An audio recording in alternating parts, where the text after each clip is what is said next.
arrived late yesterday kuHarare and he was welcomed in a convoy kunge president chaiwo kuitwa royalty. Mari ndo paunoona kuti mari yakanaka ende takatosiyana. Vanhu vane mari nesu aiwa takasiyana nekure. Iko kuzoita convoy kunge ari kubva kunomirira nyika zvisvinu kunge anga ari kumaawards kuSouth Africa.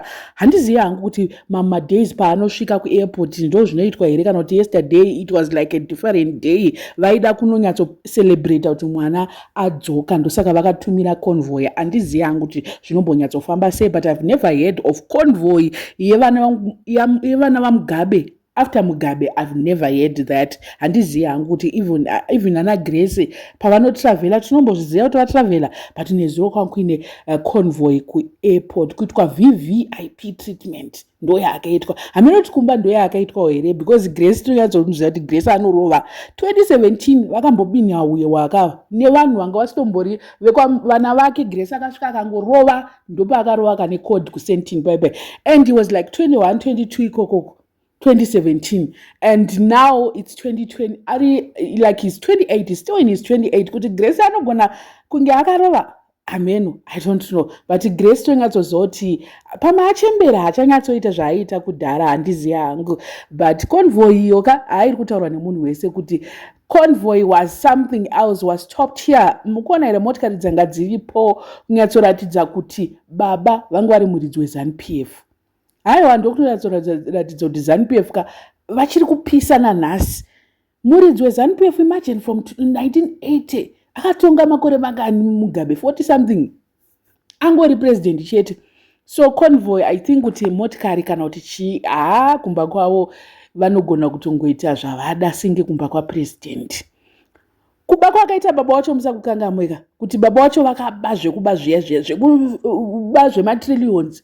Kumba kundofunga kune matrillions cheteka because vanava the way they spend now after baba wacho vakafa 7 years ago, but the way they spend unotonyatsoshamisika kuti mari yacho iri kumorwa papi, and you never find my investments avakaita mufema kamawana kuti ari papi because baba wacho was very wise. Manje ndo zvoda kuita scarf more pa 10 years idzika manje zvakachinja ka constitution inoti 10 years uchienda ubva waendera futi, but scarf more manje ka ari kuda kutobva atobira kunge Mugabe akagara 40 years ari panchinchungu abva atotirega tichoba. Manje scarf more ka problem yake manje anobva apinza nemahuri anabere anobva waenda ipapo futi kuti vabe munhu wese anadzambara futi varipo vari kuda kuba strategize. Ndopanoona kuti Mugabe anga akangwara anga asingaite izvozvo ana wiki nawo pavakangoita kunge vakuona maziso abvanzi mujere because anga asingade vanhu vanoona manyaya magemu ake. So aita ega magemu ekuba millions ake, so pozoita mumwe munhu anenge achida kungodongorera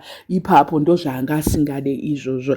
And tinonyatsoziva kuti mabillions akaenda, tinozviziva izvozvo kuti matrillions because kune kwakainvestwa kumakountries akasiyana siyana zvekutoti nezuro kaaitobvunzwa mukomana kuti mukomana ari kuenda kuSingapore here kana kuti ari kuenda vanotoziva kuti kuSingapore kune investments, kune dzimba iko kune chii. Aitobvunzwa paSABC kuti ari kuenda kupi mukomana loyo. Aitobvunzwa zvanzi no, he's going to Zimbabwe. Zvanzi okay, tachafunga kuti pamwe ari kuenda kumwe asi kuda nofesana nevanhu kuZimbabwe, but anyway he's here now mukomana. Asi mani, if I catch you, inini manje ndikanzi ndaita mari one of the days regeni bokuudzai dream manje ndikaita mari ndenchitoita convoy iyoyi. Ndikaita convoy manje inenge ichicontrolwa nemapurisa nesecurity nechichi kusvika ndibve muHarare paairport papeka kusvika kumaprice kwandokugara inde inenge ichingoti ndechida motikari dzinenge wi Harare yese inenge ichinyatsoziva kuti okay vaive mari vasvika vaive ana wiki navari kutambisa mukana wekuita wi inge president because hapana nokurambidza kuti convoy mari yako chete ndo inongodiwa. But anyway zviroto toita mari kupiko anyway.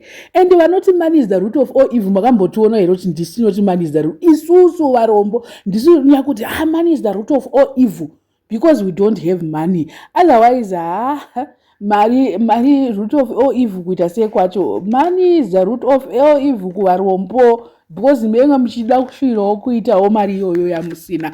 Otherwise aiwa mari totoidawo tese munhu wese anotodawo mari. Confidence, I want us to talk about confidence dzemukomana. Achisvika zvake ipapo pamota, he looks like he was like he's fearless. Munhu wewo kuti face yake soka, he was like mukona here kana kuvhura ziso apa. Munhu wewo kutoti baba wake unotsona kuti he's got his dad's blood in him. Kutonyatsotsvika pamotikari ka abva akanyatsoti aiwa no muri kunyatsoona ka kunyatsoti akabva anyatsoti no I don't want to kupinda iyi. And you know masecurity unonyatsona kuti he was trained he is very strategic. Handi munoziva kuti kusecurity vanoti ukaoffer A take option B ndo zvaakaita mukomana akabva atoti aiwa handisi kuda kupinda umumu ndoda kupinda umumu ndomandiri kuda kupinda umu noti ukoko chakachenjera chimukomana chakanyatsochenjera ndopa unonyatsoona kuti vanhu vaive vaiti zvona anogona kunge akanyudza Tobias ka aiwa anogona akatomunyudza sure because kumba kwavo ka mofunga kuti Mugabe aita vana vakapusa here nekungwara kwavanga akaita. You cannot rule for 40 years and you have dummy kids azviite.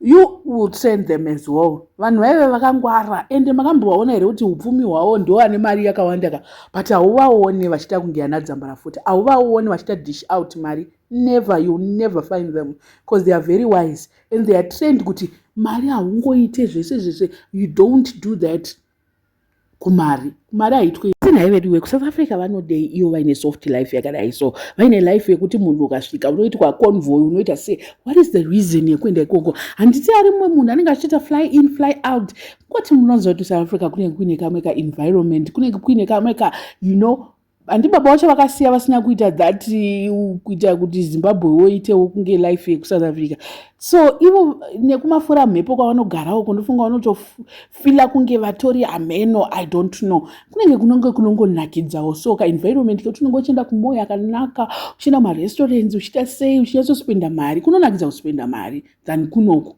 maona ndofunga ndo zvinenge zvichidiwa nevakomana otherwise neconvoy nechii kuti varoyalty kudai soka unonyatsoona kuti there is no need for you to go outside the country ko dai vana ava vakaendeswa chavakatadza zvavo ndechekuita amenoti I think kuti they are not really disciplined sevana munangagwa vakaendeswa kumilitary vaiva unonyatsoona kuti they look chilled vanongohura zvavo okay allegedly vanongohura but haisi type yaya inoharasa vanhu haisi type yaya yepfuti haisi type yehondo sana chatunga nenyaya yekuti vakaendeswa kumilitary school probably they needed that for discipline because baba vacho vaive vanenge vakavadzidzisa but vakasiyawo zvimwewo havana kuzovatraina zvese vakabva vatraina kubva vaita kunge ivo muziva kuti chimwe chinhu it comes with like kuti ana gushungo ka ini am also ndoyera gushungo inini handika ipapo tine kamwe kanharo katinato so ameno I don't know but I've seen vanhu vanoera semu vachiti tine nharo zvinenge zvine kakurerekera ikokoko kuti tinenge takangoita kunga relationship nana Chihera takada kurerekera ikokoko. Now I'm just waiting kuti after drama reseiri what is going to happen ngoti ava havasi vanhu vepasocial media zvekutodaro we won't see them on social media unless atoparamura havasi vanhu vanoposta vanoita sei haipapo vane discipline zvavo vanodya mari yavo vakanyarara vasingaite zvavo zvekuposta. I don't know what you guys think. Let me know in the comment section what are your thoughts panyaya iyi. Vasati subscriber, please make sure that you're subscribed. Road to 50,000 we are almost at 40 now because it's less than 100 people mukangoita kuti tisvike pa 39 takutoita zviripo. Please subscribe if you haven't subscribed.